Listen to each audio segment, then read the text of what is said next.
Hello दोस्तों, स्वागत है आप सभी लोगों का फिर से आपके अपने चैनल राइजिंग स्टार क्लासेस पर। तो दोस्तों, आज के इस वीडियो में हम लोग पढ़ने वाले हैं किरचॉफ का नियम। बहुत ही ज्यादा इंपॉर्टेंट टॉपिक है क्लास 12th के विद्यार्थियों के लिए। तो वीडियो को पूरा देखिएगा, बहुत ही सरल तरीके से मैं आपको समझाने वाला हूं। ठीक है, आपको समझ में आ जाएगा। तो किरचॉफ ने दो नियम दिया था, पहला नियम और द्वितीय नियम। प्रथम नियम को प्रथम नियम भी कहते हैं या इसको संधि का नियम भी कहते हैं। कभी कभी पेपर में डायरेक्ट पूछ लिया जाता है कि संधि का नियम लिखिए, तो संधि का नियम प्रथम नियम को कहा जाता है। ठीक है, तो प्रथम नियम क्या होता है किरचॉफ का? तो किसी दिष्ट धारा वैद्युत परिपथ की किसी संधि पर मिलने वाली सभी धाराओं का बीजगणितीय योग, ठीक है, बीजगणितीय योग क्या होता है? तो शून्य होता है। ठीक है, तो ये क्या है? तो ये प्रथम नियम है। प्रथम नियम क्या कहता है कि किसी दिष्ट धारा वैद्युत परिपथ की किसी संधि पर, संधि का मतलब होता है जहां पर सब चीजें आकर क्या होती है, रुक जाती हैं। जैसे 5 ऐसी रेखाएं मान लो इस तरह आ रही हैं और जहां पर मिलती हैं उसी को क्या कहा जाता है? संधि। संधि का मतलब मिलन बिंदु, जहां पर सभी चीजें मिलता है। ठीक है, उन्हीं को क्या कहा जाता है? तो संधि कहा जाता है। तो जितनी भी धाराएं हैं, जिनमें जिस परिपथ में धाराएं क्या हो रही हैं, प्रवाहित हो रही हैं, तो वो धाराएं जहां पर मिलती हैं उनका बीजगणितीय योग क्या कहलाता है? क्या होता है? तो शून्य होता है। तो अगर हम इसे चित्र के माध्यम से समझें तो कहने का ये तात्पर्य है, जैसे मान लीजिए यहां से एक परिपथ आ रहा है जिसमें कि I1 धारा बह रहा है। ठीक है, यहां से एक परिपथ है जिसमें I2 धारा प्रवाहित हो रहा है। ऐसे यहां से एक जा रहा है जिसमें I3 धारा प्रवाहित हो रहा है, और यहां से एक बाहर की तरफ जा रहा है जिसमें मान लो I4 धारा है, और एक यहां से जा रहा है बाहर की तरफ जिसमें कि I5 धारा है। ठीक है, तो कैसे इसको लिखोगे? तो अभी यहां पर बताया गया है कि सभी धाराओं का जो बीजगणितीय योग है वह क्या है? शून्य है। तो किनका बीजगणितीय योग? संधि पर मिलने वाली धाराओं का बीजगणितीय योग। यानी कौन कौन सी धाराएं संधि पर मिल रही हैं? तो I1, I2 और I3 ये धाराएं क्या कर रही हैं? तो संधि पर मिल रही हैं। तो इनका बीजगणितीय योग क्या होगा? शून्य होगा। लेकिन अगर आपके इस मिलन बिंदु पर अगर कोई धारा इस बिंदु से बाहर की तरफ जा रहा है तो उसको क्या किया जाता है? इनके योग में से इसको घटाया जाता है, तब जाकर के शून्य हमें प्राप्त होता है। अगर ये दोनों नहीं रहता तो हम डायरेक्ट क्या कह देते कि I1 plus I2 plus I3 बराबर कितना हो जाएगा? तो 0 हो जाएगा। ठीक है, लेकिन अगर बाहर भी धाराएं निकल रही हैं तो उनको हम क्या करेंगे? माइनस करेंगे। तो इसके कहने का तात्पर्य क्या हो जाएगा कि सभी धाराओं का जो बीजगणितीय योग होगा वो क्या होगा? शून्य होगा। तो डायरेक्ट तो हम ऐसे इसको लिख सकते हैं, लेकिन अगर इसके माध्यम से हम लिखना चाहें, फिगर के माध्यम से, तो I1 धारा है, प्लस में I2 धारा है, और प्लस में क्या है? तो I3 धारा है। लेकिन ये तो धारा मिलन बिंदु पर जा रही है, लेकिन दो ऐसे परिपथ हैं जिनसे धारा क्या हो रही है? बाहर जा रही है। तो इनको क्या करना पड़ेगा? माइनस करना पड़ेगा। तो माइनस I4 और माइनस I5, तब जाकर के बराबर हमें क्या मिलेगा? तो 0 मिलेगा। ठीक है, तो ये दोनों अगर माइनस में है तो उधर जाएगा तो क्या हो जाएगा? प्लस हो जाएगा। तो I1 प्लस क्या हो जाएगा? I1 और प्लस में I2 प्लस में I2 और प्लस में I3 बराबर क्या हो सकता है? तो I4 और प्लस में I5। तो यहां से ये फार्मूला हमें मिलता है। ठीक है, तो यही क्या कहलाता है? प्रथम नियम या संधि का नियम। तो जो धाराएं बाहर निकल रही हैं उनका योग, और जो धाराएं मिलन बिंदु पर जा रही हैं उनका योग क्या होता है? बराबर होता है। या डायरेक्ट ये लिख सकते हैं, या इस तरह कह सकते हैं कि संधि पर मिलने वाली धाराओं का योग करना है और जो बाहर निकल रहा है उसको घटाना है, तब जाकर के क्या मिलेगा? 0 मिलेगा। अगर ये दोनों परिपथ नहीं होता तो डायरेक्ट क्या लिख देते कि I1 plus I2 plus I3 बराबर 0। ठीक है, तो पहला नियम समझ में आ गया होगा। अब इस पे क्वेश्चन भी पूछा जाता है। कैसे क्वेश्चन पूछा जाता है? ऐसे आपको फिगर बना के दे देगा, और मान लीजिए यहां से एक आ रहा है परिपथ I1, ठीक है, और यहां से एक धारा आ रहा है जिसका मान कितना दिया है? I2 दिया है, और यहां से एक धारा बाहर निकल रहा है जो कितना दिया है? मान लीजिए I3 दिया है। तो I1 का मान हमसे कहा है कि ज्ञात कीजिए। I2 का मान कितना दिया है? तो 5 दिया है, और I3 का मान कितना दिया है? तो यहां से मान लेते हैं 8 दिया है। कितना है? 8 है।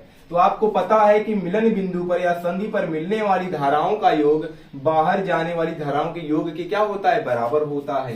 तो यहां से I1 और प्लस में I2 किसके बराबर हो जाएगा, I3 के बराबर हो जाएगा। तो I1 का मान हमें ज्ञात करना है, I2 का मान 5 दिया है, I3 का मान 8 दिया है, तो I1 का मान कितना हो जाएगा, तो 3 हो जाएगा। ठीक है, तो क्वेश्चन पूछा जाता है, तो ये बहुत ही ज्यादा इंपॉर्टेंट फार्मूला है, तो इसका स्क्रीनशॉट लीजिए। तब हम दूसरा नियम देखते हैं।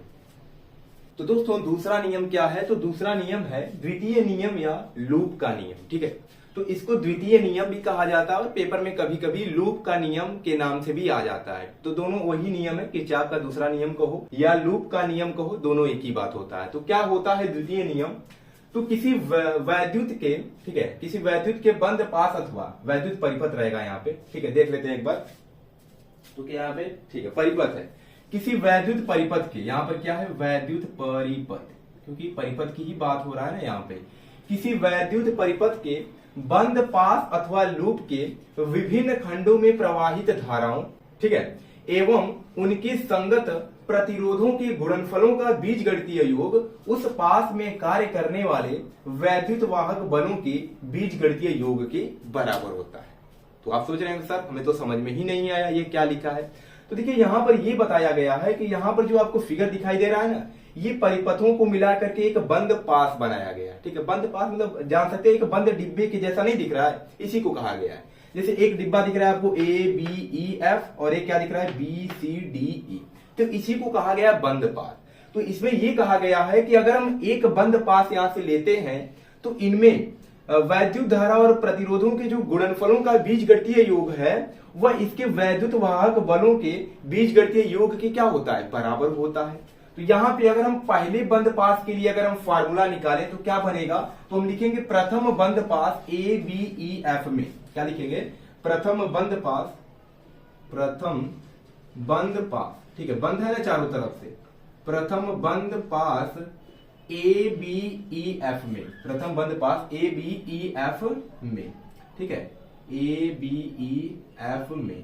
तो क्या कहा गया है कि उन प्रतिरोधों एवं उनके संगत प्रवाहित धाराओं एवं उनके संगत प्रतिरोधों के गुणनफलों का बीजगणितीय योग। तो प्रवाहित धारा पहले में क्या है, I1 है, और प्रतिरोध क्या है, R1 है। दूसरे में क्या है, तो I2 धारा है, अब प्रतिरोध क्या है, तो R2 है। तो यहाँ का क्या होगा, प्रतिरोधों और उनके धाराओं का गुणनफल, तो क्या कह सकते हैं यहाँ पे, तो हो जाएगा I1 इंटू में क्या है, तो R1 है।